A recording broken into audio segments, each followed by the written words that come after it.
I know you know who Sabrina Fulton is. She's the mother of Trayvon Martin. I got a chance to meet her. We have bonded and had a relationship for since that happened, because what I can tell you is that after all of this, and this is going to die down, it's just inevitable, the work is still there to be done. Those individuals cannot come back. Sabrina can't have her son. George Floyd will no longer be here. The work is still here. And we have to make sure that once this is done, is that we have to try to make change occur when it comes to police brutality. And what I'm saying is that there has to be a deterrent. If that man can be handcuffed and that man can sit on that man's neck for that long and feel comfortable about it, that means that he's not afraid of what's going to happen. We have to change the language. They have to be worried that I could go to jail for this. They have to respect us. They have to love us. That man cried out for his mom.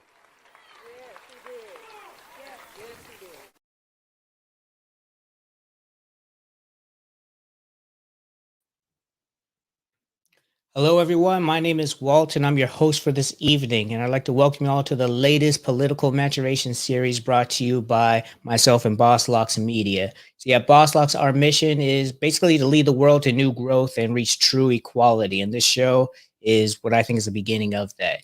You see, the name political maturation was inspired by something Malcolm X once said, and he really challenged Black people to mature politically if we want to have true equality. And he was at the time specifically talking about voting, but I believe political maturation involves more than just our votes. So thank you all for joining. If you're watching this live or catching the replay, thank you.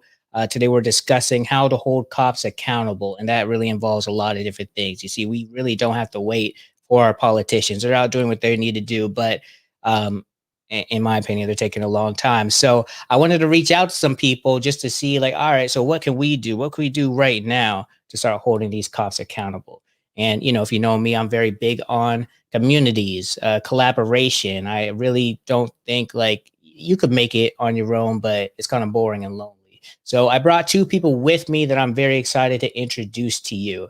Up first, we have BJ Council. BJ, how are you doing today? Doing really well. Thanks for having me. Oh, it is truly, truly my honor. For those who don't know, BJ is a retired deputy police chief and has made it her mission to improve the relationship between police officers and the community. She does this with her company, UN50. We had her on the Boss Locks podcast, episode 31. And if y'all listen, you already know she doesn't hold back. So BJ, thank you for agreeing to work with me once again. And can you tell, I know I gave you an introduction, but can you just share a little bit about who you are, what you do, and kind of why you agreed to do this today? Yeah, BJ, and I'm retired police executive at a business called UN50, and I started it to help talk to individuals how to, mainly Black and brown bodies, how to survive the interaction with law enforcement. So that's what I do. Out of Durham, North Carolina, the Bull City. So I wanted to join in on this conversation about the defunding police and how to hold officers accountable. And main thing for me is also how Black officers in particular can be allies in this conversation of reimagining law enforcement. Love that. And also with us, I have Christine Edwards. Christine, how are you doing? Good. Thank you so much for having me. I'm really excited. Now, Christine is she's actually scheduled to be on the Boss Locks podcast. Hasn't happened yet, but I'm really excited for a number of reasons. Christine is one of those people who it's like you can't fit her into a box. She does so many different. One thing that I was actually surprised I didn't know about until I spoke to her. She helped guide the city of Asheville to basically relocate nearly like $1 million from the police budget to other areas of the city operations, and she did that, I believe, through your company Amplify Consulting, or was That's right. That's right. All right, yes. Yeah, so you know, Christine, if I keep going, I won't be able to do you justice. So, can you share a little about who you are, what you do, and why you agreed to do this today? Sure, absolutely. So I'm Christine Edwards. I'm from Charlotte, North Carolina, the Queen City. I am a former local government professional and community relations coordinator for local government here in Charlotte. And I, spent about a decade in local government just as a public servant and just community outreach work. And I really enjoyed it. A lot of joy. But I felt as though I was not doing enough to give people a voice. And so I decided to open a consulting firm called Amplify Charlotte, now called Amplify Consulting. And what we do is we help communities grow with dignity. And we did not plan on, working in the public safety space, but we were lucky and blessed enough to, one of our first contracts was with the city of Asheville, North Carolina, where we did help to reimagine their public safety. And what I specifically did and what my company specifically did was we held some community listening sessions where we helped to build that trust between the city and the community.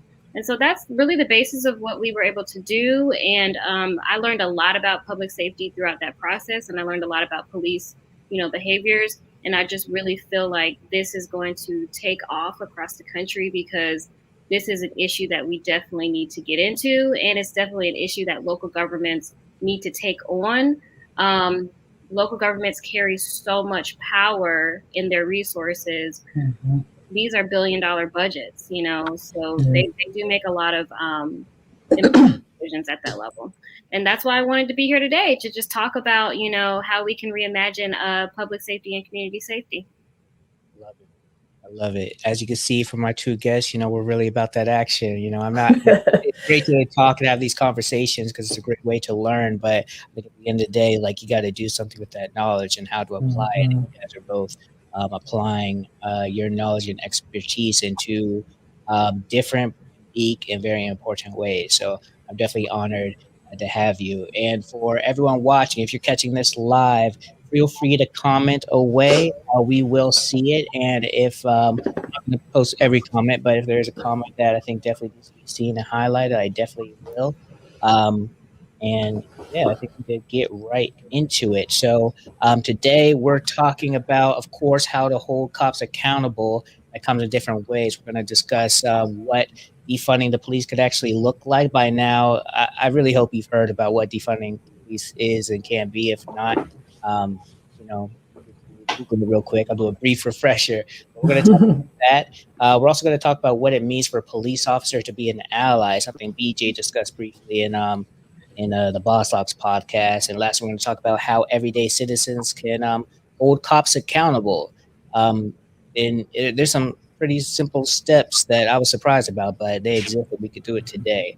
So to start it all off, let's get right into defunding the police. And actually want to take it to you, Christine, because you were actually a part of that process in a very special way. So can you share a little bit more about kind of what happened in Asheville? Sure. So the summer of 2020, it was a trying summer for a lot of people for a lot of reasons. And I think that this sort of issue and this challenge with the community was a long way coming, but it kind of came to a head in the summer of 2020. The city of Asheville has a very active activist community, and they have an active community organizing community. And so they also have a fairly progressive city manager who is a Black woman, and she's their very first Black female city manager. And so she, earlier in the year, had made an announcement that the city of Asheville was going to give some type of reparations to Black Asheville residents. Asheville is historically known as a very white city, almost like 80%, probably more than 80% white, but there are a lot of Black contributions to the city. And so, this idea of reparations came up, but I don't think the city had an idea of what that would look like. And so when the social unrest happened and the police brutality came to a head and the activist community really got into place, they actually came up with a list of demands. They had a list of demands called the Black Asheville Demands. And we think that the combination of this really active activist community and the city leadership wanting to do something that was like a step forward, that's what I think is what prompted the Reimagining Public Safety Initiative. So that's pretty much how it happened. They put out an RFP, which is a request for proposal. And my company, we just happened to be looking for community meetings, community engagement, anything that had to do with community facilitation, because that's what we do at Amplify, is we help to, facilitate these meetings. And so I found this RFP online. I happened to know this city manager from a prior relationship when she was the assistant city manager for the city of Charlotte. And so, we put in a proposal, and then my team won alongside a consultant from Raleigh, North Carolina. And so we were both hired. Both of our companies were hired. Shemeka Ebony, her company, Shemeka Ebony LLC, was also hired alongside mine. And we just went from there. I don't want to tell you the whole story because then I can tell you more in a minute, but that's how we got started. And this was in August of 2020. To bring the change needed. So how did how long, I guess, was that process, or at least if you could share just the part you were involved in? Sure. So when you were hired along with Shemeka's company. So they really wanted to move quickly. They knew they had to move fast because local government budgets are passed in July. It's like the calendar year is from July 1st to June 31st. And so when they passed their annual budget, they said, we're only going to pass a 9-month budget. We're not going to pass a full annual budget, because they knew they wanted to do something with defunding the police, but they didn't use those exact words. And so what they did was they said, we need to make a decision on how we're going to spend this money in our budget by September. So they needed to move fast. So they hired us in early August. We had about a week, maybe 2 weeks of like planning, and then we launched. We launched our first listening session that very last week of August, and we had 6 community listening sessions throughout that last week of August and through like maybe 2 weeks in September. And then that last week was spent just analyzing the data and validating all of the data that we captured. So we had 6 virtual listening sessions. We had 1 in-person session with APD, with the police department. And we also had 1 drop-in session so that community members could come in and in a COVID-safe environment, come in and react to what we were doing in the community, and just allow for be more inclusive and allow people that don't have internet access and people who maybe they didn't see the survey. So we had community sessions, listening sessions, and we had a survey that we worked with the city. The city community engagement division was super helpful in helping come up with questions. And what we learned from that process was that there's a lot of distrust between the community and the police, but there's also distrust between the police and the city leadership and city council. So there were some internal things going on that then kind of led to some distrust from the community standpoint. And so, we learned quite a bit through that process. The police were more open to working with us than I thought they would be. Like I said, Asheville's a pretty white, it's known to be a pretty white area. They're kind of a destination city, a mountain city in North Carolina. High home prices, not cheap to live there, truly. And so a lot of the police felt as though they were not being compensated at the level that they needed. And it's also that they lost up to 30% of their police force because, I'm not going to say because of the activists, but because it was such a tense environment and they had people literally leaving the police force left and right throughout this whole year. About a year and a half. So they lost about 30% of their police force. So I know BJ has some thoughts on that, but before we get there, we had someone watching who asked a question. It's a pretty good question. I was actually wondering this DeAndrea Ross, one, thanks for joining.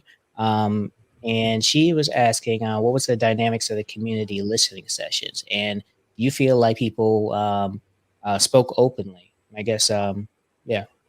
I do. I felt like people felt comfortable enough to speak openly. So the community listening sessions were all virtual. We held them via Zoom, and we had almost up to 100.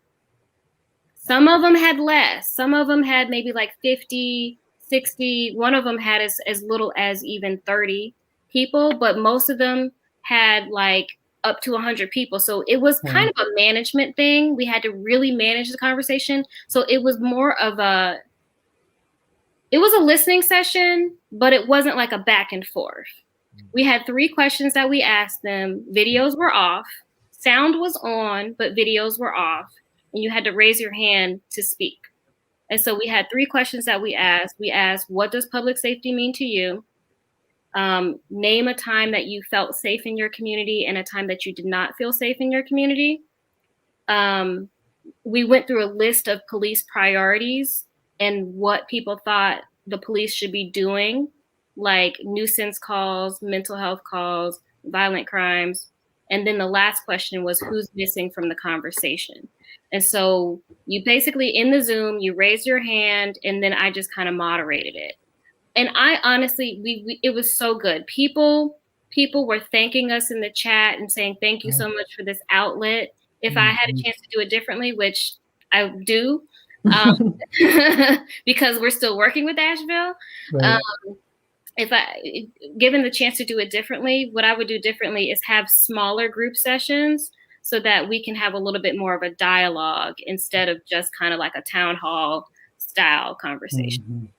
It's probably a good way just to introduce the whole conversation in general. So it's probably. Yeah. And people we heard a lot of the same things in each session, a lot of similar things.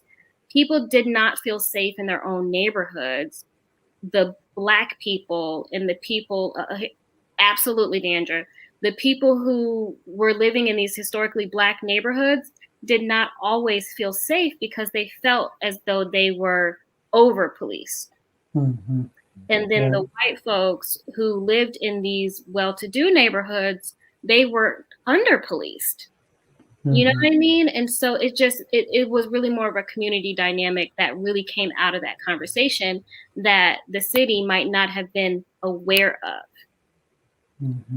Can you put her comment back up? Oh, yeah.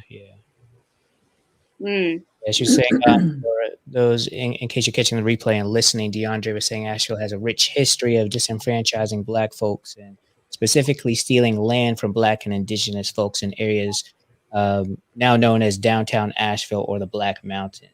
DeAndre used to actually, I'm not sure how long she was there, but she was in the Asheville area for a good point. So she's seen things firsthand. Well, thank you, DeAndre. We need people like you. So thank you for the work you're doing. And I just want to share Jamie Tyndall. Sorry if I mispronounced your last name, but she said, I'm glad this space was available to the community to participate in the listening session since they have a distrust with the city and the police department. And yeah, I think that's a major key. I know something, BJ, you were sharing in the interview we had. It's just like I think kind of one of the first steps is just building that bridge so there is more of a trust. Before anything can happen, we got to trust, like we have to trust that the city of Asheville or the city of wherever is going to do what they say they're going to do. And the cops and civilians, I think it comes down to a distrust between both of them. Obviously, there's racially motivated behaviors, but I think trust is a big factor as well, trust and fear. BJ, before I have a few questions, but I just wanted to give the floor to you to give you a chance to speak or any questions you may have.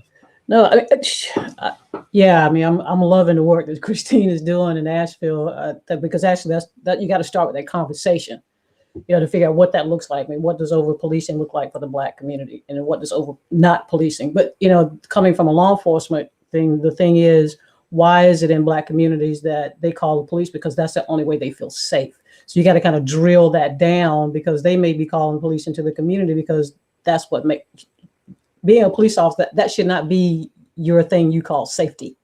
And so we got to figure out what that is Mhm. and move on for that. What does that conversation look like? So it's all about the trust. It's all about the understanding, and then the commitment of the officers. The officers. I mean, as a police executive, I got to make sure that my philosophy, my culture gets down to the ground. And because it really is about the officer that steps out of the vehicle and does that interaction with that individual. Because it's that one-on-one conversation and how they interact and those kind of things. They can make and break the community and the police department. So having those conversations, and I totally agree with Christine. The UN50 stuff that I'm doing is kind of evolved into just a space to vent about what's going on in their community and feeling safe to have that, and somebody's listening to them. So yeah, that you got to talk. You got to be there and making it available for those who may not have the internet. You got to go into their community and hear that conversation. You can't say, you need to come down to City Hall. You got to go to this community center. That's bullshit. You got to go into their community and be there and listen to them. So yeah, I'm thumbs up to Christine and her group for real. Yeah, that's all. I'm all about that. Thanks. Thank you. I got to give you a shout out as well for the work that you're doing. I'm sure we're getting ready to hear more about it. I have to uplift Shemeka Ebony for the work that she's doing in Raleigh and across North Carolina. Yeah. And then also Glenn Thomas, I don't know if he's watching, but he was my partner on the Asheville project from Charlotte. And he is a former, thank you, Jamie, for that comment. And he is a former county sheriff department staff member and leader. Okay. And so he has that perspective too with Atlanta PD and Mecklenburg County Sheriff. So he was my partner on this project as well. So I had to thank him too. So cool. Awesome. Yeah. Thank you, Jamie. Okay. And before we move on to the next topic, I want to say I'm glad you kind of shared. You briefly mentioned you get the chance to do it again because you're still working with them. Because I think oftentimes people feel like, all right, yeah, we did good and it's over. But this what you're doing, I feel like this will take years really to really see the result. Yeah. So yeah. We're glad that the relationship is continuing. It's kind of interesting, like North Carolina, it seems y'all really leading the way as far as what things can look like. As far as what I'm seeing. So I'm excited to continue to watch the journey. Now, I will say I have the numbers. So I can give you the numbers real quick, just really quick, because we're working with them with their budget engagement to help this next annual budget. And so we're trying to build in that equity and that community engagement into the budget process. So back in September, when they decided what to do with the budget, they moved. Okay, so the APD, Asheville Police Department, had a $30 million budget, and so they moved almost $800,000. So that's close to 3% of the budget, almost a whole million from the budget. And so what that was, she they moved nearly 1 million. And what they did was, hold on. They said that 350,000 of it would be for vacant telecommunicator positions, like 911 positions. And they also moved some of the money into community engagement. And they also provided this mobile app called a tip app. So you could put in tips for crime and community engagement and announcements. They created an app. And so that's kind of where the money went. It was nearly $800,000 that went from the $30 million budget in the police department. And they also got rid of some of those vacant police positions. So that was a pretty new thing to do too, because they had this huge reduction in force because so many people were leaving the police department. So they just decided not to refill those positions. That's interesting. Yeah. It seems almost kind of crazy, like a $30 million budget. And I think, I get a lot of my information from cop shows, which is obviously not accurate, but it's like, is 30 million really needed? Most of that is salaries, though, when you think Yeah, about it. that's what people forget to remember. 95% of that is salaries and benefits. There's not a lot of wiggle room. I mean, you hear, I think Durham was like 60 million, and when you hear it, you're like, that's a lot of money. But when you start looking into it, that's salaries and benefits, and you probably got less than 5% to wiggle with, and then that 5% goes to keeping lights on, maintenance, that kind of stuff. So when you really start drilling it down, there's really not a lot of money to do it, except starting to get rid of bodies. And then when you start getting rid of bodies, you got to understand it takes a long time to get those bodies back. But that's a decision that administrators have to make. But people need to be aware of, understand that 95% is personnel and salary benefits, and then the rest of it is to support those, cars, gas, radios, blah blah blah. So just be advised, it's not that easy, but if you can find it, that's a good thing, but sometimes it's gonna be kind of hard. Yeah, the Black Asheville demands, they were calling for a 50% reduction in the budget, and the city manager was like, what we're not going to do Right. is reduce the budget by 50%. And right. when you use the words defund the police, that's what people think is happening. They think that there's this big chunk of money being pulled out, but really it's small incremental changes that are happening. Yes. Yeah. And that's why I think Walt and I'm sure Christine, the ugly part of this stuff, this conversation that's going on in the communities across the country now, the ugly part is you got to go to these budget meetings, because you got to figure out what is your tax dollar being spent on, and if you're not in the room when these budget decisions are being made, you're not going to understand. We need to cut 50%. No, when you walk in the room, you go, oh, now it's a whole different story. So the heart, once the glitter on the outside of saying what you got to do, and you really get down to the nitty gritty, is you got to go in the room where the budget is and the decisions are being made. Well, I definitely like to challenge everyone listening to figure out where the budget meeting is happening. Because if before speaking to y'all, I do not think I would have guessed that $30 million was allocated to the budget. So I'm definitely interested to hear more about that. So I'm gonna check out my local ones. I know we lost Christine, but internet happens, so she'll be back shortly. But I think it's a great time to where she is. I was trying to put something in the chat. Oh yeah, there's like a up on the top right. But the one thing I'd like to share is kind of the next topic, and it's really all about police officers being an ally. And BJ didn't tell you he was going to do this, but I'm going to spring it on you. I don't know how you think about it yourself, but you said something amazing on the podcast, and I definitely wanted to share it here as well. So here we go. With everything that's going on with Black Lives Matter and the protests, I totally support all of that. You know what I'm saying? I was Black before I was a police officer. I think which was very painful for me personally. I love my job. I love being a police. I still think it's noble. But what's painful is that when I go into some of these spaces, I'm not looked at as an ally.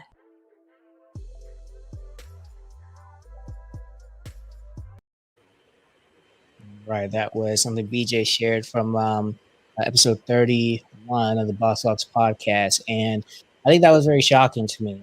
I live in Atlanta now, and I've seen way more police officers, Black police officers, than I ever had before in my life. And of course, that's because it's Atlanta.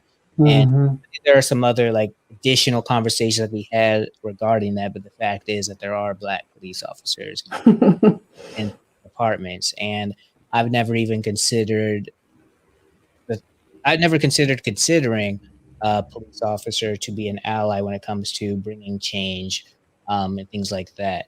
So, BJ, I think this question is definitely for you.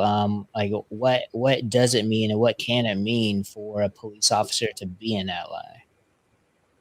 Well, I appreciate it, because I really get emotional about that, because for me, the thing is, we see stuff. We see the underbelly of what's going on in some of these communities. We see stuff people don't want to see, right? So we know what's going on. We know that it's bigger than law enforcement.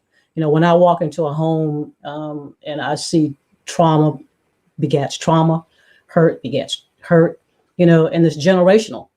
So I'm only there for 6 minutes usually. I got to, because the standard for Durham, we're trying to get to 911 calls within 6 minutes. I can't solve your problem, and I walk to a house and I see this family or the entire family, they got so much stuff. And then I, okay, I need to get some help to them. But the response from the social service workers, social workers, like, we don't have any room. We don't have space, so, and I'm running back and forth to the house. I got to do something, and only tool in my box is a jail. And so, not as a Black officer, it's my community, right? But also, this is a human. Just how do I help? And so I see stuff, and I realize this is what you got to do. Hold law enforcement accountable. I'm all about that. Don't get that twisted at all. Hold us accountable for what we're doing or what we're not doing. But also realize it is bigger than law enforcement. It is much bigger. It's about education. It's about mental health. The stuff that Christine is talking about, the work that she's doing. Funding needs to go elsewhere.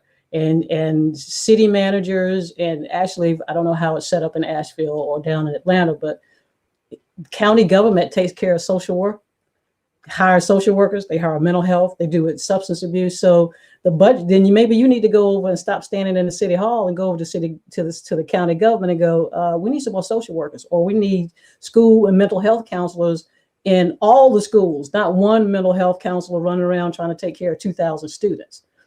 So for me, I know and I see what the reality is from a perch of being in these spaces all the time. So I know where the need and why we need these other resources to come in and help. Because trust me, all I want to do is, I'll take the report, go about my merry way. I can't solve a crisis in 6 minutes. My interaction with I can't.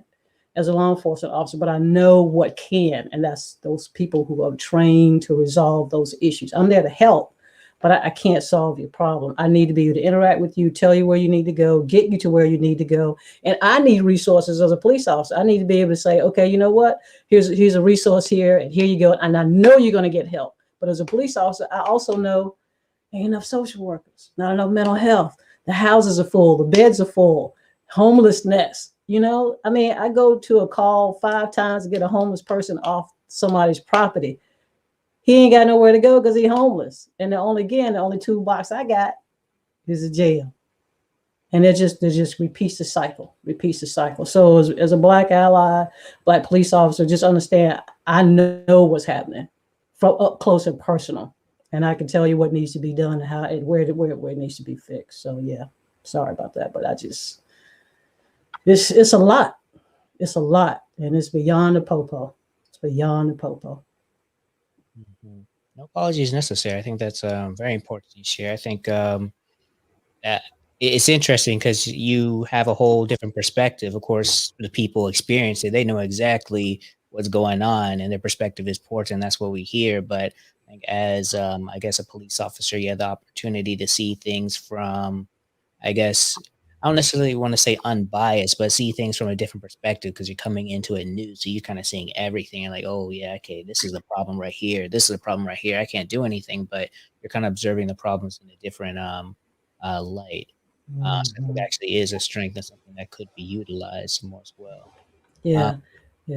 Christine, do you have anything you wanted to share, ask before I continue rambling on? No, I was just curious. What can be done about, homeless people and our homeless neighbors? Who should we call if not the police? It feels unsafe, or they don't want them on their property. Yeah. You should call. I'm not saying not to call police, because I think that's one alternative. Obviously, if there's no other alternative. But the thing is, once we get there, what do we do? That's the issue, is that it's not so much, it's we want to help, but the shelters are full. We have nowhere to take them. So that's the part. Yes, call us, but the community's got to figure out a way to be able to provide us something to send them to, or a group to send them to that's available to them. So you're right. I'm not saying don't call the police, but if you're going to want us to take care of that, then we can't continue to the resources aren't available. It would be really cool. We can just go 911 center can go, well, resource X, Christine has a house and she has enough opening, domestic violence, take the woman and take her over here. If we don't have we can't do anything if the resources aren't there. So in order to do that, that means, again, with the budget, you got to go talk to whoever is funding these resources and these nonprofits to get them some money so they can have these extra beds, or maybe you need more than one shelter in your community, whatever that looks like, but yeah, for me, and you're here, we just don't have anywhere to, we don't have the resources are not available to us. Mm-hmm. I guess, the work that you're doing, Christine, I guess could. Yeah, I mean, it starts way earlier than that, though. Like, it starts so far earlier than that. The issue is these governments need to be working together to address preventative measures to prevent people from becoming homeless. Yes. Prevent people from committing crimes. Prevent people from being prosecuted for lower level crimes and what is defined as a crime. And so right, a whole system that is just creating this whole disparity against poor folks and people of color. Have a piece of the pie, And so it's, and I'm not trying to pass the buck, but a lot of these issues happen before they get to me and you, Yes, exactly, correct. Yeah, totally agree with everything. Listen, I know, and actually we ended up talking about this on the episode we did, BJ, but and I multiple times on the podcast, but like I was blessed to participate in REI, Racial Equity Institute, just to learn more about racial equity. And I think the biggest takeaway I took was that a lot of these issues that we talk about really are surface issues, and it goes way deeper to the root, even before the slave trade and everything. And it sucks, like we do a lot to take care of these surface issues, but like the roots are still dirty and everything like that.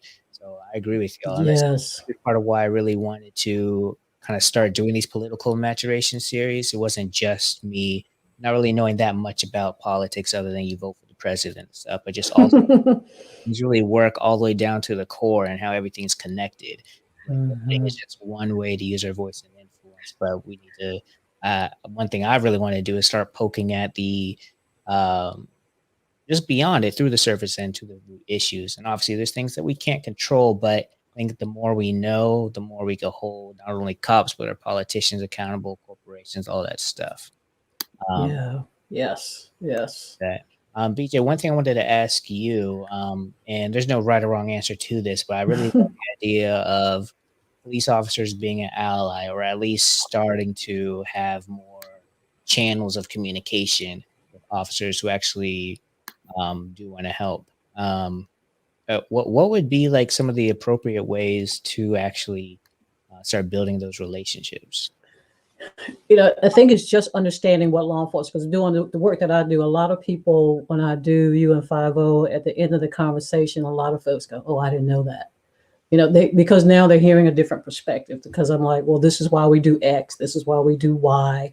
And just understanding that the industry does things because that's just the way the industry was built. But having us in the room can help navigate that conversation, in those spaces. Again, and it just goes back to the things that we see and how to help them. Okay, well, law enforcement doesn't need to be doing that. Or what is it that we can get law enforcement not to do anymore? And how do we navigate that? And we can help, because we really don't, we really don't want to do a lot of the stuff that has been laid at the foot of law enforcement. We really don't want to do that, believe it or not. There's always a thing about the donuts. I mean, I'm a Krispy Kreme girl. So, I mean, I'm okay with just, not, responding to something repetitively, all the time. If I got to go to a house all the time, I'd rather be sitting at a donut shop. I mean, really, I would rather, especially if it's something that can be solved through another resource. And so when law enforcement is in the room, they kind of can validate, yes, that's an issue in this community. So I can tell you, I think one of the things for me when Christine was talking about the Black community being over policed, I kind of push back on that a little bit, because what happens is, for some Black communities, the only way they can feel safe if the popo's there. I mean, I had a mother and her daughter living in a community, and we just went in and we were just visible. We didn't arrest anybody. And as we left, I stopped by the house and we getting ready to leave, and she almost made me cry, because she was like, we really have enjoyed you guys being here, because we could sit on our front porch. They don't feel safe sitting on their front porch. You know, and across the street, there's a 90-year-old woman who's sleeping under her bed at night because gunshots are ringing out. These are true stories. So for them, safety is the popo.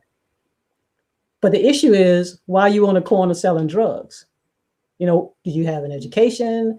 Is it you were, got a criminal history and now nobody wants to hire you? So now that's when you start drilling down, how do we make this community safe?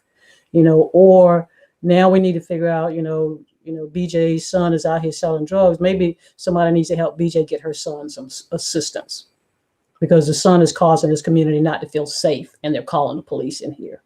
So we got to figure out how to have these harm-free zones, and the community works together to make themselves feel safe. But right now, a lot of Black communities, they just, and I think that's sad. Police officers should not be in your community making you feel safe. The white community don't call the popo to feel safe, Yeah. and they, they got the same thing going on in their community. But for some reason, we got to figure out how to help the Black community. Just say, look, BJ, can we help you with your son that's doing stuff on the corner? Can we find some resources? Or as a community, can we figure out how to not check the box? Because all he wants to do is work. Let's get him a job. That's all he wants to do. So it's just, I don't know. Yeah, it's a challenge for sure. I mean, Yeah. I think it's just a matter of looking at the police behavior, like how often the police are showing up and in what communities and in what ways. I get it that Black communities are calling the police in order to feel safe more often. Maybe it doesn't necessarily have to do with their race, but it could be a matter of socioeconomic status, health disparities. Right. Yeah. But I feel like we need to be looking at the police behavior and what happens when they arrive on the scene, because that is when the miscommunication happens. Right. Yeah. Totally agree with that, because somebody just said it's about the posture. It's like, so the thing is, I give you a good example. A white male officer rolls up on the corner and go, what's up, my man? But you wouldn't do that in the white community, and you don't have no Black feet up under your table. So unless you know how to speak, fluid ebonics, you need to just stay professional, stay in the posture is what you don't need to just try to, you're not here to be my friend, because they don't see you as a friend. I need you to come in here and do what you got, do the work you got to do. So police officers got to figure out, because that's something I'm trying to work on now, is how to educate some of these officers that you're not really in here to be nobody's friend. I just need you to come in and figure out what the relationship is to solve this issue. Because you're not my brother. What's up, my man? You're not. No. And you don't have no Black person at your house except on Super Bowl Sunday, and that's it. And it ain't maybe but one or two. So you got to stop trying to be, you ain't my friend, and they don't see you as their friend. Right. So you need to recognize that you rolling up a white male in a uniform. Black folks don't see you as their friend. So come correct. Stay in the posture of being a professional police officer. Identify what the issue is and keep it moving. Absolutely. No, I agree. I totally agree. I wonder, like in the nicer, wealthier neighborhoods, I wonder what those folks feel and think when they see the presence of the police versus people in, areas of poverty. What do they think when they see the police? Is it a matter of, oh, great, the police are here, I feel so much better? versus, oh no, what happened? Let me call my family and make sure everybody's okay. Mhm. Because I feel like there's a certain population that goes directly to that presence doesn't make me feel safe. Right. Right. You Right. know? Yeah. Yeah. There was a conversation that I don't know whether this story will address what you just said, but I had a white community like, we got a bunch of speeders out here, right? And 25 miles an hour, like whatever. Okay. So they were kind of blowing up my phone, like, we need to see the police out here for when our kids get hit, the usual. Right. So I rolled up there and had a meeting, predominantly white meeting. I'm the black captain standing in the room, and I was like, okay, I'm going to do the best I can for you, white community. I might say it like that, but I'm going to give you, it was a white community. And I said, I don't have a problem coming out here and doing this, but let me tell you what my resources are. My resources are in this community where there's a 90-year-old woman who has to sleep on her bed at night, who cannot sit on her front porch and watch speeders come down the street. Right. So I can be here for you if that's your issue, but understand what I have to do with my resources. Now you tell me, what would you do if you were me with these two issues? Where would you put your resources? Crickets.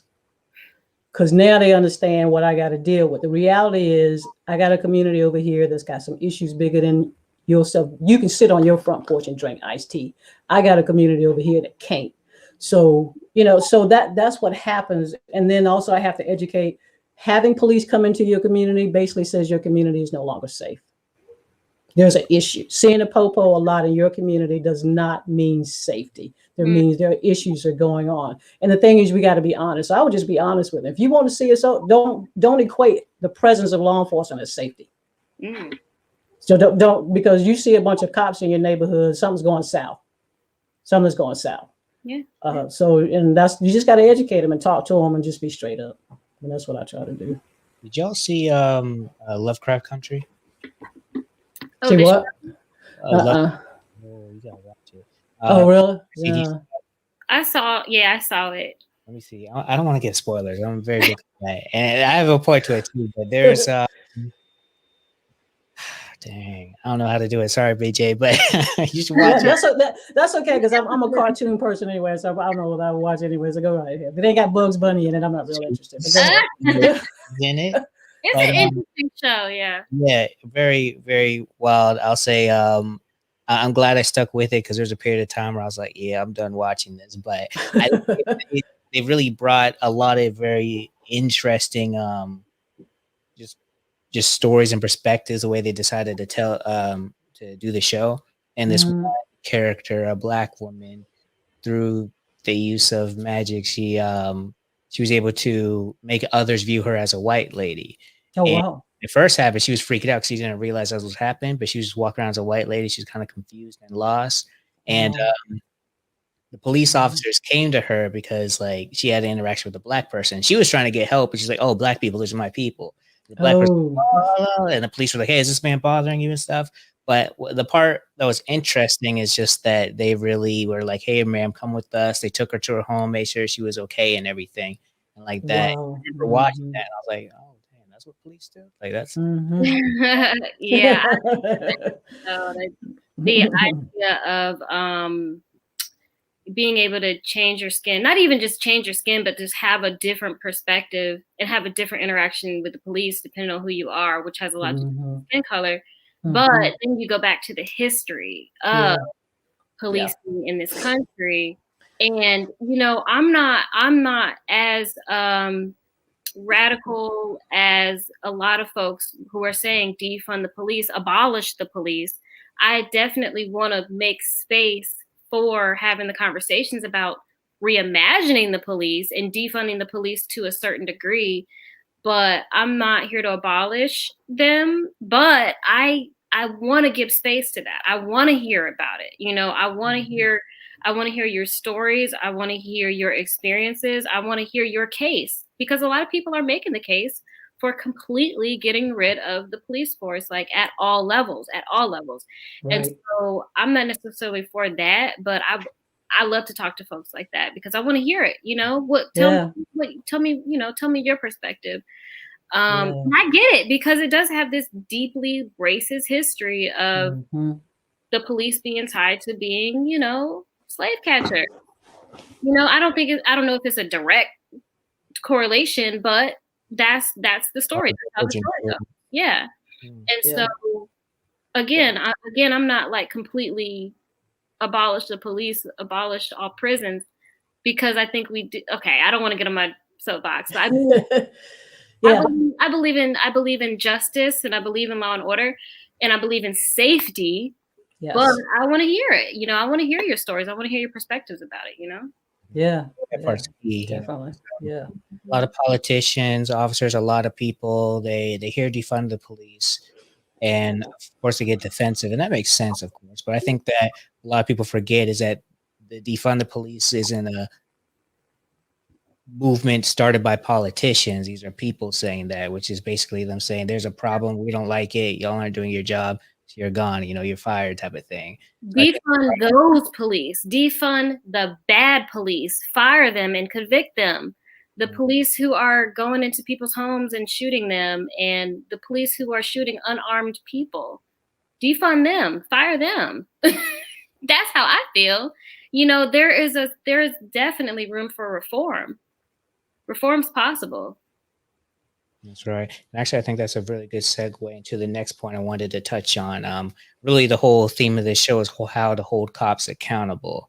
That's something that I know BJ does a lot of work with, just sharing the options that people have. But we could get all into it, like why people aren't fired, but the fact that they're just not fired. But there are other ways that we can use our voice to, hold them accountable and the story. So BJ, I definitely want to hear from you as someone who works in the police force as the deputy police chief. Like, what are some of the ways that us as citizens, besides like going to social media and going to the streets, kind of like, I guess, in addition to that, like how like me, if I have a bad interaction with a police officer and I'm blessed to still be alive and everything, like what I could do to be like, yeah, this wasn't right, I need this to be taken care of. Yeah, it really is about holding officers accountable. I think we talked about it earlier. It's at that ground level where there's that interaction with just that one-on-one. If you don't feel like you've been treated professionally, you got to file a complaint. I think the work that I do, I get a lot of where they're just going to retaliate, and I think I can't say that doesn't happen, but more often than not, that does not happen, because you got to remember, a police officer is a job. They got bills to pay. They got mortgages to pay. And so they're human beings and they got stuff to do. And so for me as a police executive, if you don't tell me that I have an officer out there doing stuff, I may not know that. Or I could be sitting there waiting for that last complaint on that officer so I can go ahead and get them to go sell ice cream and stop being a popo. But I have got to get the complaints from, I got to do my part internally as in the culture and the philosophy to be able to say, if you do X in this agency, you will be held accountable. So there's a tone that administration needs to set. And once that's set, it'll filter all the way down, and it may take some time. And then you start holding people accountable and say, oh, they're serious here. We can't do X, Y, Z. You start getting that happening internally. And then you get your community to say, and invite your community to file complaints. You make it easy for your community to file complaints. I was looking at Asheville PD's website today, and you can file complaints online, in person. They even have the demographics as to how much use of force they have used based on the racial demographics of the city versus black and white. So that's listed. So they got a lot of data out there about that, which is really good, because that kind of keeps you as to, they even tell you what type of force they had to use based on the interaction or the action of the citizen. So for me, we got to file complaints. File complaints doesn't mean that BJ is going to get fired, but what that means is BJ just got checked. And that just lets her know, oh, this ain't the community I need to mess around in, and I want my job, and I'm not going to do anything, because now you have empowered the community, the agency has empowered that you file a complaint on BJ because we want to know. Because the person that's going to get fired is a police chief. And I'm not losing my job behind somebody out here acting like a bonehead. I'm just not. I would rather fire that bonehead and keep my job. because that's just the way it is. But for me, another reason I started UN50 because the most community folks don't know they can say no to the popo, and I want to tell you can say no to the popo, and you can file complaints on them. That's your right. That's your right. So filing a complaint, it still sounds like it's not real, I guess, in a way. Like what if we have someone who's like a police chief that is like just doesn't care or something. Mm-hmm. Yeah. Yeah. Is Yeah. so Mm-hmm. is the chief like, do they have to register that complaint, or like how does that whole process work? Yeah, I mean, you could again. I'm going back to Asher because I just want to do a little bit of homework. They even take anonymous complaints, depending on what, and we do here in Durham too. People can file anonymously. But what you do with community, again, this is the kind of work that Christine is doing. If she starts hearing folks about, I'm filing complaints, I never hear anything. That's an issue that needs to be addressed. And then if it continues to be an issue, that means you maybe not. You need to go talk to the city manager. Mm-hmm. You know what I'm saying? So, because clearly the chief is not doing his or her job. In Durham, if you file a complaint, they call you to say, we got your complaint.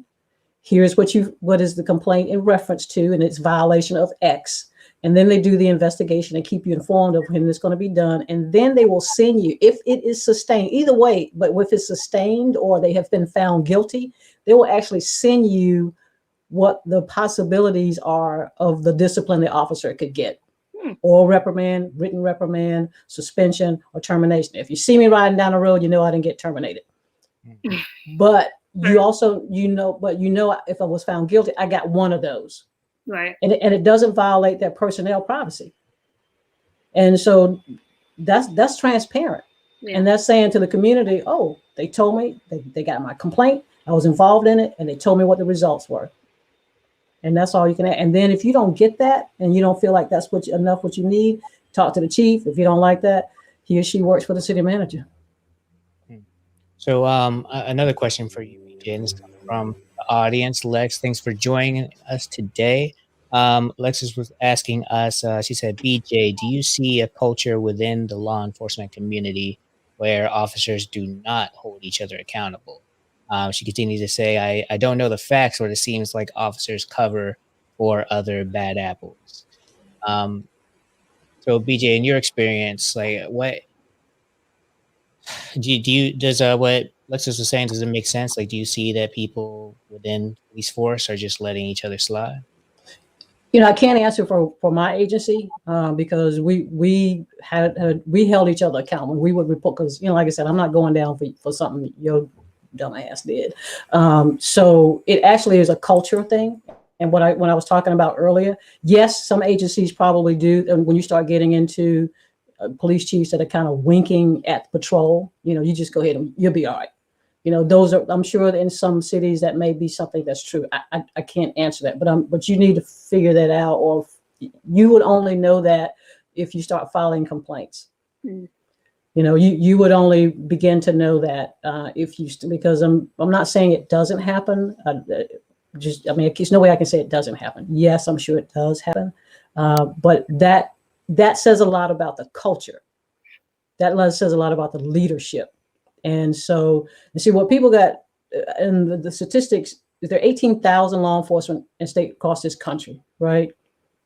15,000 of those have less than 25 employees.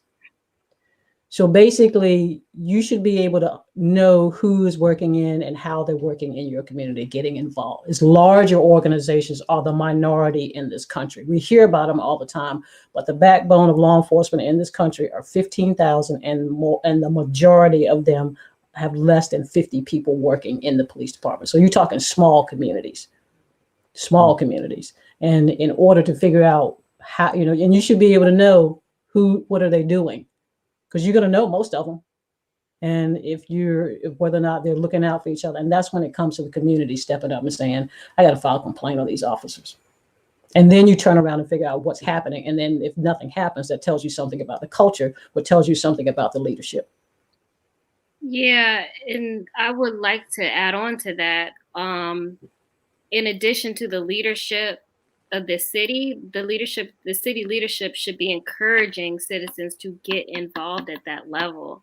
And I think a lot of people underestimate the amount of work that is actually on us as well to get involved and file a complaint, follow through, see what happens with it. You know, be that person. I mean, if you're gonna, I hate to say this, but if you're gonna go to customer service about an item that you bought at a retail store, and follow up, then you should be able to do that with your government. And I know that make it hard. Yes. I know they don't make it easy to get in contact with them, and a lot of that is by design. Yes. Yes, that is. Yes. We gotta do it. We gotta get engaged, and we gotta stay on top of them. Yes. In order to hold them accountable. Yeah, and just to re-echo what she just said, the thing is you gotta get in there, and then also just check your local agencies and look on either their website if they have one. Hopefully they do by this time in 2021. But see how easy it is. They've made it to file a complaint. If there's nothing on their website that tells you how to file a complaint and it's not easy, then you need to go in and ask somebody to make that easy. You should be able to file a complaint immediately with somebody on the street, a telephone number or online, whatever. But the ease of filing complaints should be readily available to you. And if it isn't, then as a community, you need to go, okay, why don't you, I want to file a complaint, but there's nothing on the website. Or how easy is it? You know, it's something at the library that allows me to, my dog just walked in. But the easier it is for the community to file a complaint says a lot about the agency, the bottom line. Says a lot about the agency. One challenge I want to issue to everyone watching, whether you are watching this live or the replays, go ahead and drop your city in the comments, because I want to do a little research project when I have time, just to see, one, how easy is it to file a complaint. And then if that could be an easy, not easy enough, but low level enough thing that could be funded. You know what I mean? So if it's not already easy to do in your community, that could be something that could be funded. Or, you know, you're talking about defunding the police or reallocating some of these budgets. Maybe that's something that could be put towards a system to help make filing a complaint easier. Or maybe it's 311, maybe it's 411. Mm-hmm. Yeah, because I think there's some apps out here too that people can get. Yeah, that can just go directly. You know, it'll maybe take a little bit more work afterwards, but apps are available. I mean, and also some agencies now are putting their entire general orders and regulations on their on their website. So yeah, I mean, it's how transparent they are about their inner workings says a lot about an agency. I want to also share, Rebecca Johnson commented, and that's a segue into a question I have as well, but she was sharing that there are officers who are not indicted or even fired after murdering someone. And of course, we've seen this for years, but especially last year as well. But it seems hard to trust in a process that allows officers to get away with murder. And she continues to say that filing a complaint seems ineffective no matter how easy it is to file.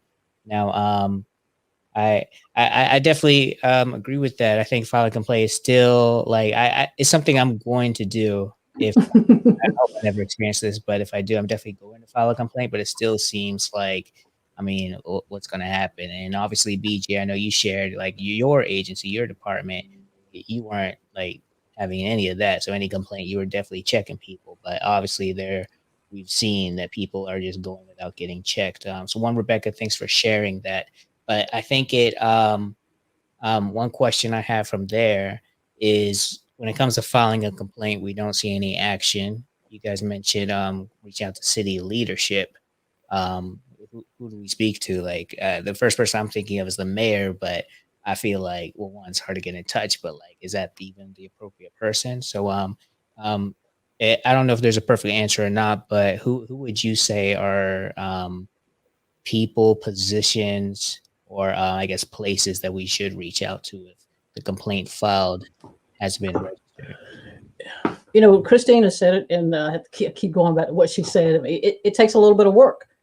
I mean, you file the complaint at whatever level they tell you got to follow that, and then you follow up. And the thing is, you follow it all the way through. And if you're not satisfied, now you jump over to city government. outside the agency. Now you go in and talk to the city manager, because that's who in most cities, of course, Christine, if I'm correct, in most cities, police chiefs answer directly to the city manager, because that's probably the biggest decision making of hiring as a city manager can make in his or her career, is hiring a police chief for a city. So that individual reports. So the bottom line is, if you're not satisfied, city manager is the next best. Unhappy with the police department, city manager. I would agree. That's for like most southern cities. Cities in the southeast are council manager form of government, where they have a manager who runs the day-to-day operation. They make all the hiring decisions, but then you have the city council that is like a governing body that they're elected. And then the mayor in most southern cities is really just more of a figurehead, but they have some political power, but they can influence, but they can't make a decision per se. But if you live somewhere like in the Northeast or even in the Midwest, they have a lot of strong mayor forms of government, and it's a little bit more political. Now, it also depends on what is being done. It depends on what happened. Like if it was an officer shot an unarmed person, or an officer killed an unarmed person, and that's an injustice, I feel like the community is going to skip all those steps and they're going to do what they do. Just like we saw this past summer, you're going to have activists who are going to get into formation, right? And they're going to have their list of demands, and they're going to jump over the police chief. They're going to demand justice from like the district attorney, right? It's like who is the top person that can actually hold the police accountable if the police chief is not doing anything, if the city manager is not doing anything, if the council's not doing anything, then they would have like a list of demands, and they can go to the DA and say, okay, well, we want this person punished, and we want justice for this family who was unjustly served, right? And so I know that there's a whole process that has to be done, like where they have to have a trial and all this other stuff. But I feel like the community, they're going to do what they do at the end of the day. But I do think that they need to go, if it's a lesser infraction, like if it's not like a police shooting, if it's like a complaint, if it's you feel like you were discriminated against and it's not like a dire thing, I feel like you should definitely go through those channels. But if you feel like that's the only way to get justice, then I feel like that's what the community is going to do. I don't think at this point there's no way to stop it from happening. The only thing that we can do is just react to it. So yeah. I think that goes to like there's more than one way to protest, because while there are people who are not about to go out on the streets and everything, not because they're against it, but just because they don't feel comfortable, don't feel safe, or they just are not physically able to do so. So I guess this is another route, another option for those who don't want to go out on the street. Yeah, and then bail funds for the protesters, for the people who are out on the front line protesting and they have their list of demands. A way to support them is through bail funds if they get arrested. And one thing that happened here in Charlotte, of course, there was protests all over the country, and there were, I want to say, between 20 and 30 people who were arrested in the protests in Charlotte, and they have criminal records. They cannot get these arrests off of their records, and they're trying to get the DA to wipe their records clean, because the only thing they were arrested for was protesting in the street, because in Charlotte, it is illegal to protest in the street if you do not have a permit. Mm-hmm. So the minute that they stepped off the sidewalk, they became a criminal. Mm-hmm. And so they were arrested for that. And so now they can't get jobs. They can't get jobs because they have an arrest record. Mm-hmm. And so, so bail funds, raising money to help people, get out of jail, and helping people pay their lawyer fees. These are real problems that people are having right now. Yeah. There's the last episode I put out, episode 32, I spoke with a law student. His name's Justin Dawes, and he was arrested while protesting. And what's crazy is that because his name was on a list of people who were arrested, I don't know exactly how it happened, so I'm not going to say this or that happened, but basically his name was associated with the Capitol storming, and that affected schooling and everything like that. So these arrests, it goes deep and affects us in ways we can't even fathom. Like who would being arrested for a Black Lives Matter, then all of a sudden you're tied to some white supremacy. Wow. Right. Yeah. Can I talk? Rebecca was talking about, the law being not fired for murdering, and I don't want to go down this rabbit hole, but the thing that I would also offer, and again back to Christine, it's a lot of work that has to be done.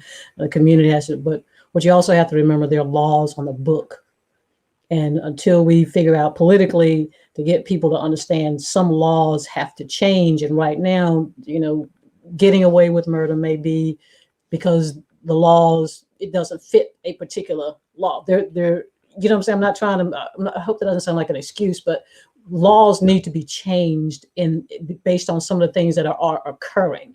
And that's only going to change when we have the political powers that understand that we need to implement, rewrite certain laws that are applicable to some of the actions that are going on, because the laws that we are confined to right now is people are saying, well, they got away with murder, when unfortunately, based on the descriptors and the way the laws are written, they can be found not guilty. And so anyway, just like I said, I don't want to go down a rabbit hole, but just it's laws that are currently on the book that people and activists and folks that are involved have got to also start looking at as well. So do you really need a law that you're protesting and you step in the middle of the street inside the city? I mean, really, you know what I'm saying? Yeah. So even just something as simple as, so can we get rid of that, Charlotte? So those are the kind of things that you start looking at. So do we really need that kind of law? Do you really need to have a guy who has mental health issues? Do you really need to be citing him for jaywalking? Really? Right. So those are the kind of conversations that you need to have with your city, that police officers do not need to be writing BJ 5 jaywalking tickets. And we know she has a mental health issue. She always gonna jaywalk. Those fees, you got to go to court. Yeah. Thank you, Rebecca, once again. She was sharing. Thanks, that Rebecca. BJ, so thanks for breaking that down. I think it's a really good point. It's kind of interesting, like these laws. Like the people enforcing the laws, they know the laws, so they can work. Yeah. Exactly. And again, because Christine, you talk about slave patrols and back, because I've been doing it, because I'm trying to create this new piece to try to teach police officers slave patrols, because it evolves into KKK, and it supplements law enforcement. So they ended up getting into law enforcement. That's how, it wasn't, police agencies weren't built because of slave patrol. It was just that's how they kind of got in that way. They just kind of, and so one of the things about loitering, being out after night, doing little simple stuff. So those little tiny laws that started getting, and so they were enforcing those laws. It's the same thing. You're in the middle of the street and doing a protest, and I'm all right. So you got to figure out where to start to fight at. Can we get rid of that? So that's. It's happening. I think that the reform part is happening now. When we talk about Black Lives Matter, when we talk about community listening sessions and reimagining public safety, I think it's happening in small steps. Right. But those those Jim Crow era laws, like loitering and curfews, which we saw curfews again this summer. Yeah. It was like, what is it? Is it 2020 or is it 1960? Like, what year is it? And so it just. Yeah. I don't know where I was going with that, but it's happening. It's happening. Where you went, though. I love where you went. Yeah, and it just falls back on people have to educate. Folks like Christine out here, people have got to be educated. That's what I'm trying to do with you with you and 50. I mean, I get, loitering, but if an officer's there at that moment, let's just go ahead and move along, and then maybe figure out, okay, well, that shouldn't be part of something that I want law enforcement to be doing in this community. That's your voice. And part of that is educating the community. And then once you start educating the community, having these talks like Christine is talking, now they know, oh, okay, I got to do this in order to get that. Then it's slow, but we got to educate. Everybody's got to get educated. Yeah. It's a process. It's tedious, but it's worth it. We got to think about that end goal. Think about that end goal. Yeah. Well, I really don't want to stop, but I think at the time we've given people a lot. I think we touched on each of the areas I definitely wanted to touch on. So one, I want to thank you both for joining. everyone watching live, thank you very much for joining and contributing.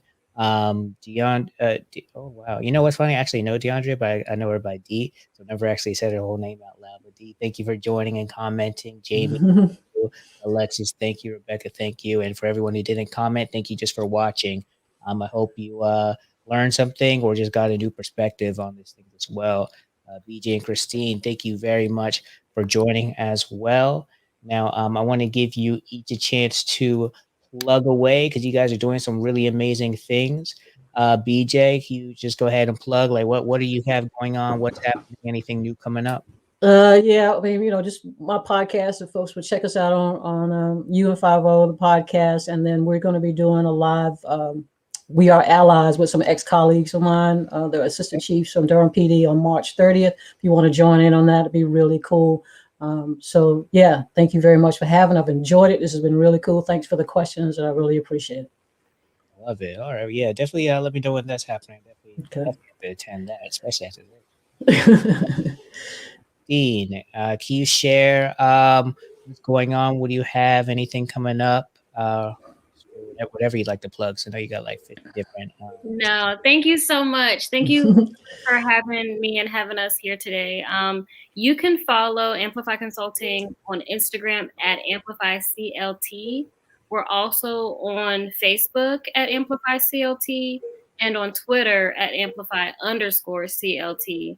And only thing that we really have coming up is we're doing that direct work with the clients that we're working with. Right now, we're working with the city of Asheville. And I have some fun announcements coming up with new cities in North Carolina that are starting to reimagine public safety too. So stay tuned for that news. And if you live in these communities, there will be opportunities to weigh in on reimagining public safety. Cool. One person who's there right now, actually, Alexandria. Thank you for sharing, or thank you for watching and saying that she really appreciates all this good information. She's actually in Asheville, and also surprise, it's my mom too. So, all right. Well, we have community sessions coming up in March for Asheville. So stay tuned, and I want to kind of dip in some of the Black Lives Matter Facebook groups that have been pretty active. So if you see me pop in there, just say hello. Cool. Love it. Now, and it's my turn. Thank you all.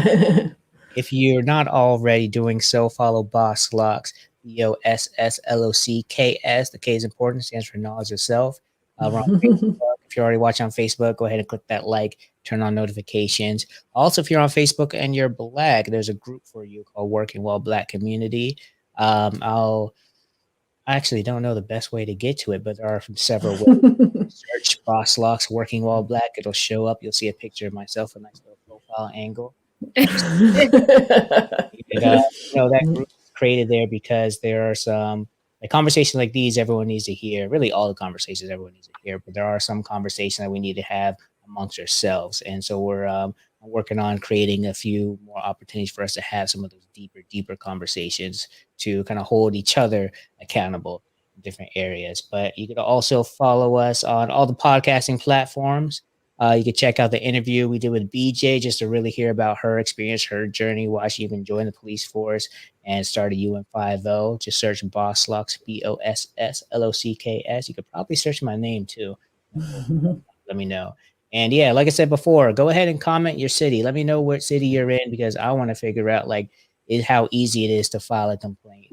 And maybe I'll do like a little special live thing as well. Lastly, are any of y'all on Clubhouse? Oh yeah, that's how I found you. That's how right. we met. Yeah. Clubhouse Connect. BJ, we got to get you on there. Thinking that I might end up doing a political maturation, holding cops accountable room on Clubhouse sometime in March as well, as an addition to another one, because there are a few other people I'd like to speak to on the subject as well. Okay. Moral of the story, everybody, let's all follow each other. Like everyone watching, let's follow, comment, engage, because we got to do this together. So yeah, thank you all for joining. BJ, Christine, do you have any last things you want to share? Just take care of one another. Yeah, just be well, be safe. Peace. Yeah. safe. Oh yeah, I forgot to mention some of the takeaways I mentioned. Some takeaways for y'all. The stuff goes deep. It's not just a surface issue. Go ahead and file complaints. Let's snitch on these people doing a bad job. Do it. And I guess if they're not listening, we're gonna go to the city manager, all that stuff, and hit the streets and everything. But yeah. Yep. Till next time, everyone. Take care.